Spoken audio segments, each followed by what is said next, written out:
So, picture this scenario. You are sitting in a restaurant with a friend. Let's just, call them Veronica and Gina. Okay, setting the scene. I like it. Right. So Gina is going on and on about a party she went to, specifically like the outfit that some mutual acquaintance was wearing. Oh, yeah. We've all been there. Exactly.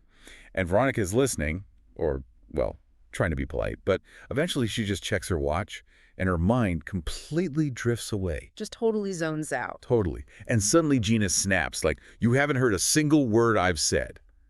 And she's right. Veronica looks down at her watch again and realizes she has completely zoned out for 10 solid minutes. It's a scenario that plays out constantly. I mean, survey data shows that over 80% of adults acknowledge experiencing this exact type of mind wandering. 80%. Yeah, where they just miss entire chunks of a conversation happening right in front of them. Wow. Well, welcome to the deep dive. Today, we are unpacking the incredibly complex, often bizarre world of human consciousness hidden within your source material. It's a really fascinating topic. It really is. We are going to explore what is actually happening when our minds go on autopilot, what happens when we power down to sleep, and how we alter this state intentionally or, chemically. There is a lot of ground to cover. There is. Okay, let's unpack this. We need to start by defining what consciousness actually is, which, looking at the sources, basically boils down to two main pillars. Right. Our ability to monitor our environment and our ability to control our actions. So monitoring, that means our sensory systems are just constantly taking in information. Yeah, exactly. So we are aware of our surroundings, but it's also about filtering out the noise. Like, you have to avoid a complete system crash from information overload. Oh, that makes sense. And then controlling is the output. Right. Planning, initiating, and guiding our actions based on that filtered data. But when we look under the hood, those two functions are incredibly fragile, aren't they? Oh, absolutely. We see this dynamic shift dramatically when we move from, like, the hidden background processes of the waking mind into the architecture of sleep. Or when we look at overrides, like meditation. Yeah, or chemical hijackings via psychoactive drugs. I want to start right in the deep end with our waking life. Because, we love to think we are in the driver's seat. We really do. We think we're completely aware of what we are doing and why we are doing it. But the research paints a very different picture. A massively different picture.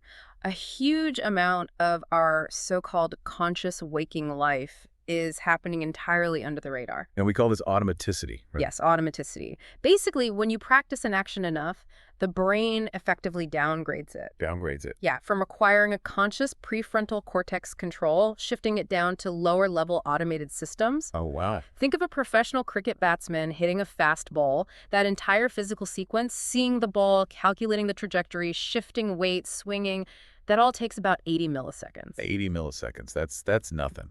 Exactly. Conscious thought is simply too slow to execute a motor sequence in 80 milliseconds. The body literally has to bypass conscious awareness entirely to make the hit. That is wild. And it goes beyond just split-second sports reflexes, too. Oh, for sure. There's this fascinating concept from a French psychiatrist, Pierre Janet. He called it dissociation. Right, the piano player example. Yes.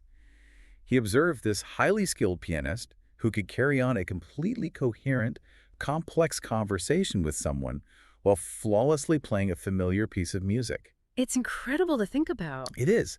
The control over the piano playing is still happening, obviously, but it has essentially split off or, dissociated from their active awareness. Which forces a major update to how we view the unconscious mind. Because we usually think of Freud, right? Right. If you look back at Sigmund Freud, he framed the unconscious as this dark, locked basement. A place where we repress emotionally painful memories and, like, unacceptable desires. But modern psychology doesn't see it that way. Not at all. Modern psychology views the unconscious more like a massive, highly efficient server room. Oh, I love that analogy. Yeah, it's a processing center handling millions of calculations that we depend on every single second. We just simply don't have the mental bandwidth to consciously acknowledge all of that data. And the experiments that prove how easily this background processing can be manipulated are just wild. Oh, the priming experiments. Yes, the ones by researcher John Bark. So in one setup, participants were given a simple word search puzzle. Just a standard puzzle. Right. Wow. And one group searched for neutral words like carpet or shampoo. But the second group searched for words associated with high performance. Words like win, compete, and succeed. Exactly.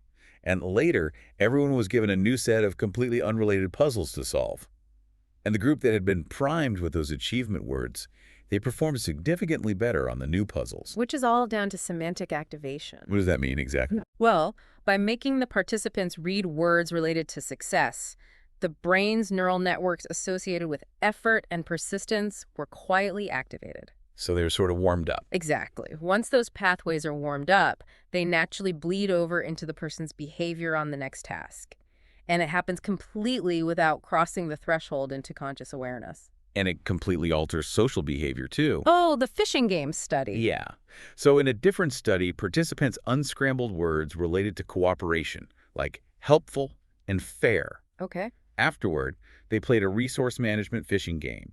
They were told a virtual lake had 100 fish, and they needed to leave at least 70 in the water to restock it for everyone else. A classic commons problem. Right. And the participants who had unscrambled the cooperation words voluntarily threw far more of their own fish back into the lake to help the community. And the crazy part is they had absolutely no idea they were being influenced by the word puzzle they did earlier. None. It really challenges our fundamental assumptions about agency. It does. We assume that our complex goals, especially like moral or cooperative goals, are choices we are actively, consciously making. But they might not be. Right.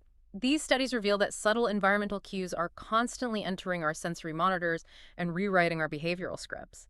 And they don't even bother to notify our conscious awareness. It makes me think of a smartphone. How so? Well, you have the app you're actively looking at on the screen. That's your conscious mind. Okay, yeah. But then you have all these background apps running.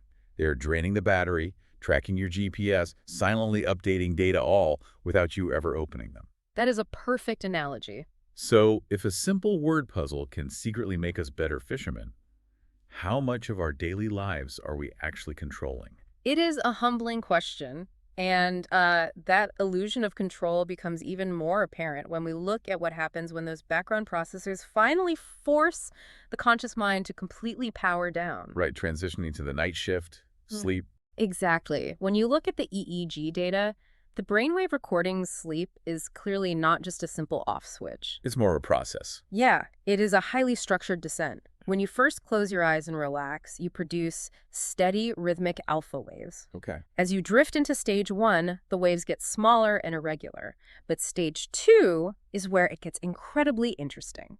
What happens in stage 2? You start seeing these brief, rapid bursts of activity called sleep spindles and massive, sharp spikes called K-complexes. Wait, what exactly is the brain doing during those spikes? Are we processing the day or just trying to stay asleep? Actually, it's both. Really? Yeah. The sleep spindles are heavily involved in memory consolidation. The brain is actively transferring information from short-term storage to long-term memory. Okay, and the K-complexes? They act like a neurological radar system. Say a dog barks outside. A K-complex fires as the brain evaluates the noise. So it's listening. Exactly. Huh. It decides the bark isn't a threat and sends a signal to suppress arousal, effectively telling the brain, false alarm, stay asleep. That is so cool.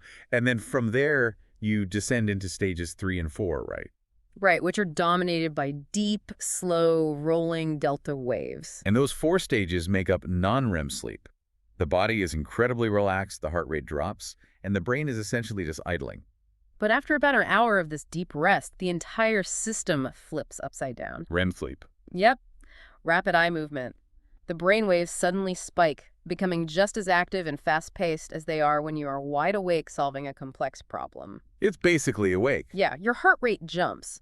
But crucially, a signal from the brainstem actively paralyzes your voluntary muscles. Paralyzes them. Completely. Only your heart, diaphragm, eye muscles, and smooth muscles continue to function. Yeah. You have a highly active, wide-awake brain trapped inside a temporarily paralyzed body. That is just weird to think about. And what determines when we actually fall into this cycle? There is a biological tug-of-war happening behind the scenes. In the research, it's referred to as the opponent process model. Right. So think of it as 2 competing biological forces. Exactly. First, you have the homeostatic sleep drive. Which builds up sleep debt, right? Yes. Every waking hour, a chemical called adenosine builds up in the brain.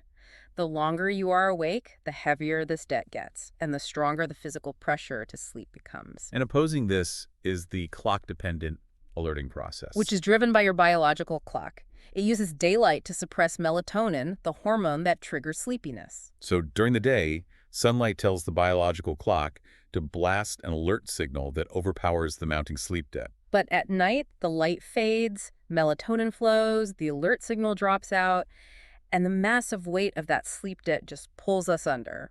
But when people try to fight that sleep debt, the consequences are disastrous. Oh, absolutely catastrophic. The research points out that the nuclear accidents at Chernobyl and 3 Mile Island both occurred in the early morning hours. Right. Night shift workers, whose alerting process was at its lowest point, were completely overwhelmed by sleep debt and made critical errors at their control panels. And even on a smaller scale, skipping sleep to study for an exam severely impairs math and creative performance. It does. Getting a full 8 hours is a non-negotiable physiological requirement for memory formation. And it is during this critical period of memory formation that we experience dreams. Which brings us back to Freud. He famously theorized that dreams are a disguised attempt at wish fulfillment. The latent content, right? Yeah, the repressed, socially unacceptable desires. Because these desires would cause too much anxiety if we face them directly, a mental censor disguises them into manifest content. Which is the bizarre, surreal stories we actually experience in the dream. Exactly. But modern neuroscience shifts aggressively away from Freud's locked basement. Yes, towards something called the offline theory, proposed by a researcher named Evans. So this suggests that during REM sleep, the brain disengages its sensory monitors from the outside world and goes offline. To sift through the massive avalanche of data we took in during the day, it is organizing files, tossing out junk data, updating memories. So dreams are just the conscious mind getting a tiny accidental glimpse of this high-speed data sorting process. Basically, the conscious brain hates a vacuum. When it detects this chaotic neural firing from the memory centers, it attempts to interpret the noise using the exact same mechanisms it uses to interpret the real world when awake. It tries to weave random files into a coherent story. Exactly. But here's where it gets really interesting, though. I have to push back on that offline theory. Oh! Yeah. If dreams are just the brain doing mundane administrative data sorting, why are they so incredibly bizarre and intensely emotional? That's a very fair point. I mean, why do 85% of people report having vivid nightmares? Sifting through yesterday's emails shouldn't produce a terrifying monster chasing you down a hallway. Right, and that is the crucial flaw in viewing the brain purely as a computer. Oh, so? Well, during REM sleep, the neurological environment is completely altered. The prefrontal cortex, the logic and reality testing center of the brain, is largely muted. Okay, so the logic is gone. Yeah. Meanwhile, the amygdala, which processes raw emotion and fear, and the visual cortex are just firing on all cylinders. Oh, wow. So while the brain is sorting memories, it is doing so in a chemical environment flooded with intense emotion and unrestrained visual imagery. So it isn't just sorting an email. No, it's sorting an email while the fear centers are sounding a 5-alarm fire, which generates the monster in the hallway. That makes so much sense. So sleep alters our consciousness naturally, dictated by our biology. Right. But humans have a long, persistent history of trying to alter it intentionally. We really do. And modern neuroimaging is finally showing us what happens under the hood during practices like meditation and hypnosis. Let's talk about the fMRI studies on meditation. They are remarkable for what they reveal about neuroplasticity. Oh, yeah. Researchers compared novice meditators with expert Buddhist practitioners who had over 10,000 hours of practice. 10,000 hours. That's dedication. Seriously. So they asked both groups to do a concentrative meditation, simply focusing their entire awareness on a single white dot on a screen. And then what happened? Well, the novices showed intense activity in the brain's default mode network, specifically the error-detecting regions. Because their minds kept wandering, right? Exactly. They were constantly realizing they were thinking about lunch instead of the dot and having to consciously correct themselves. But the experts were different. Very different. The experts showed massive sustained activity in the attention areas, but the truly profound findings came during loving-kindness meditation. Oh, I was reading about this. When the experts generated a state of unconditional outward compassion, their brains didn't just light up in the positive emotion centers. Right. They showed massive activity in the areas linked to the planning and execution of physical movements. Wait, why would feeling compassion activate movement planning? They are sitting completely still. It's because deep, practiced compassion isn't just a passive feeling. The brain processes it as a state of readiness.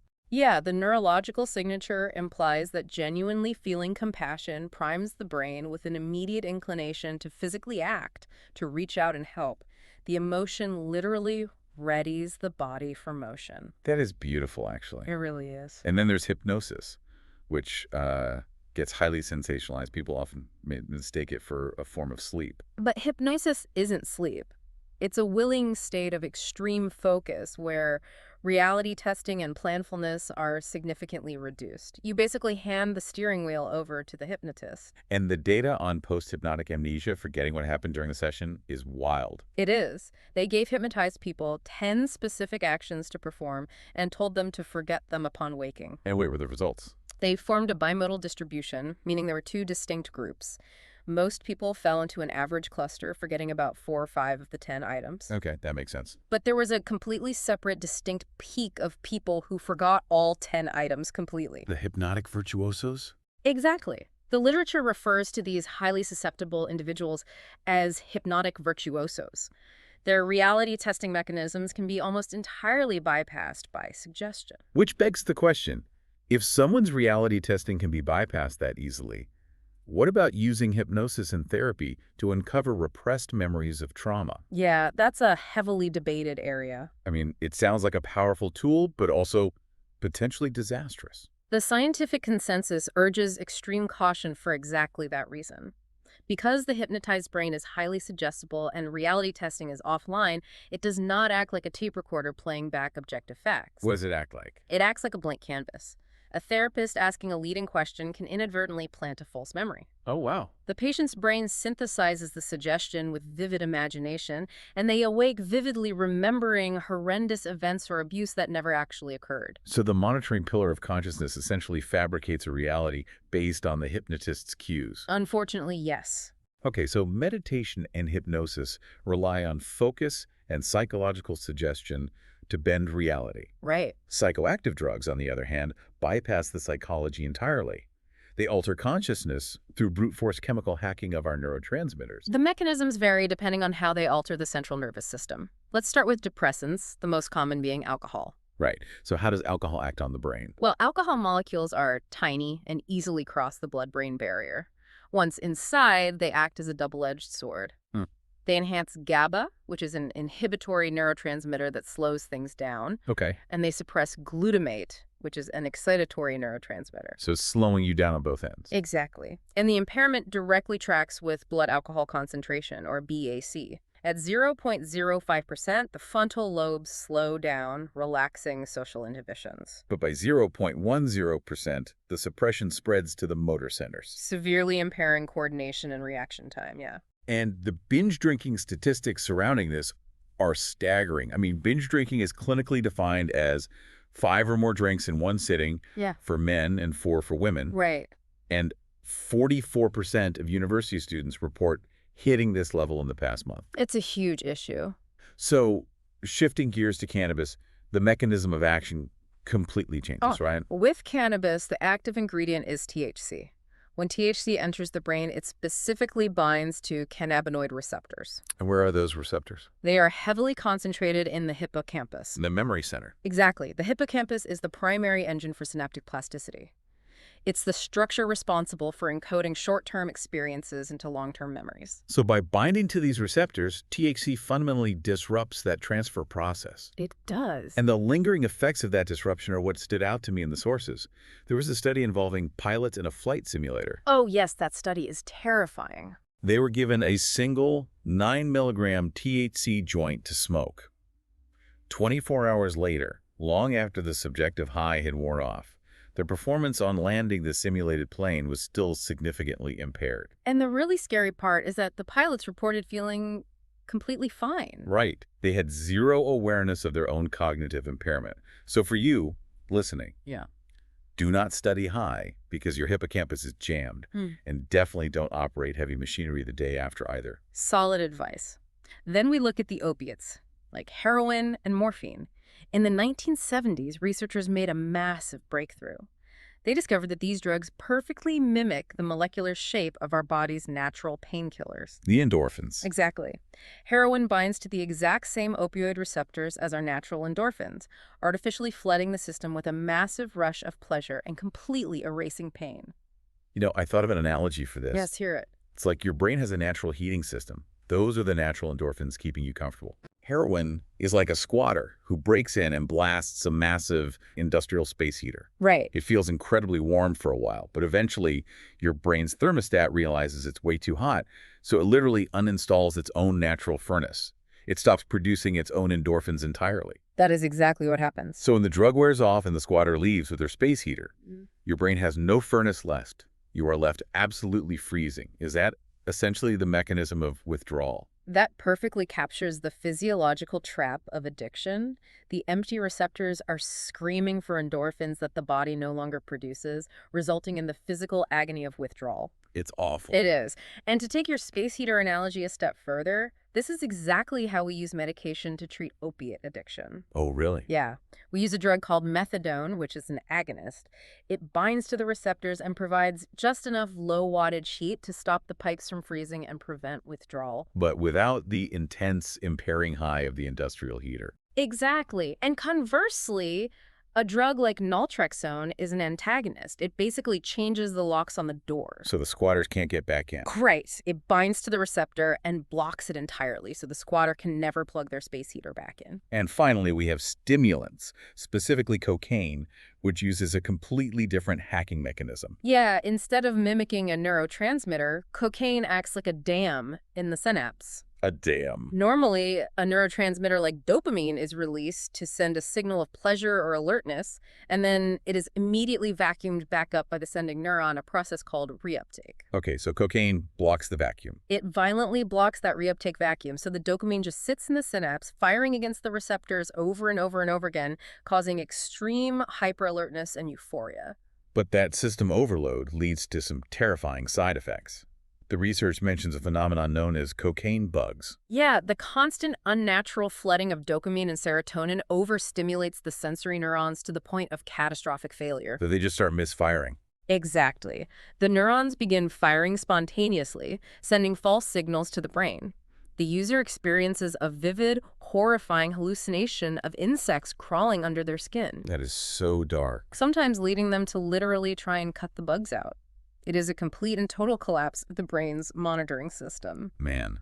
We've explored how consciousness is monitored, how it sleeps, how it's hacked, and how it's hijacked. It's a lot. But if drugs and sleep can temporarily suspend our consciousness, it forces us to ask the ultimate uncomfortable question. How do we measure when consciousness is permanently gone? Right. The final section of our deep dive looks at the incredibly tense medical and philosophical debate over brain death. Historically, defining death was straightforward, The heart stopped, breathing ceased, and the brain died from lack of oxygen. But modern medical technology changed all that. Specifically ventilators, yeah. They separated those functions. We can force a heart to beat and lungs to pump long after the brain has ceased functioning. So strict clinical criteria for brain death were established. Right. It requires a completely flat EEG and the absence of intracranial blood flow. Doctors also test for the absence of cranial reflexes. Like the caloric response, how does that actually work? It involves flushing ice water into the patient's ear canal. Ouch. Yeah. The extreme temperature change affects the fluid in the inner ear, tricking the brain into sensing rapid motion. And what happens if the brain is still alive? If the brainstem is alive, it will reflexively flick the eyes back and forth to stabilize vision. If there is absolutely no eye movement, it indicates the brainstem is entirely offline and will not recover. But there is a counter-argument in the sources regarding systemic or somatic death. Yes. This argument points out that the spinal cord can still integrate some bodily functions, even if the brainstem is completely dead. If the body's on a ventilator, the heart keeps beating. But eventually, the cells throughout the body are depleted of ATP, which is the chemical currency they use for energy. Because there's no brain to regulate the metabolism. Exactly. Without a functioning brain to properly regulate metabolism, the cells run out of ATP. Their internal ion pumps fail, they swell with water, and they rupture. Wow. That slow cellular cascade is systemic death. Which highlights that biological death is a gradual physiological process, not just a sudden timestamp. Right. But perhaps the most profound and unsettling study we reviewed involves functional MRI scans of patients in a completely vegetative state. Oh, this study blew my mind. It's incredible research. These are patients who show zero behavioral response to the outside world. Their eyes might be open, but they track nothing and respond to no commands. So they took 16 of these completely unresponsive vegetative patients. They put them in an fMRI machine and simply spoke to them, right? Yes. They said things like, imagine squeezing your right hand into a fist, Mm. or imagine wiggling your toes. And in 3 out of the 16 patients, the motor areas of their brains lit up perfectly, matching the specific instructions. They couldn't move a single muscle, but the complex brain activity was there. It is both awe-inspiring and utterly terrifying to think of a conscious mind trapped, fully aware, inside a completely unresponsive shell. It forces us to confront a chilling reality. Our outward physical behavior is a very crude, unreliable metric for the complex awareness that might be happening inside the mind. We have covered an incredible spectrum today. We started with the silent autopilot that guides our physical waking actions, moved through the bizarre offline data sorting of our dreams, and looked at the fragile chemical balance that psychoactive drugs can so easily topple. Right up to the very edge of systemic death. The overarching theme connecting all of this is that consciousness is not a single, solid entity, is it? No, it is a dynamic, highly vulnerable process of monitoring and controlling. It is constantly shifting based on our environment, our biology, and the chemicals we introduce to it. Which brings me back to you, the listener, sitting in that restaurant, zoning out while Gina talks about an outfit. If our brains can process complex information, solve puzzles, and fundamentally change our social behavior based on subtle background cues, all completely outside of our conscious awareness, it leaves us with a massive lingering question. What's that? Is the conscious you actually making the decisions in your life? Or is your consciousness just a spectator, sitting comfortably in the theater of the brain, taking credit for a script that the unconscious mind has already written? Wow. That is a really profound thought to leave on. Thank you for providing such incredible source material for today's deep dive. Until next time, keep questioning the script.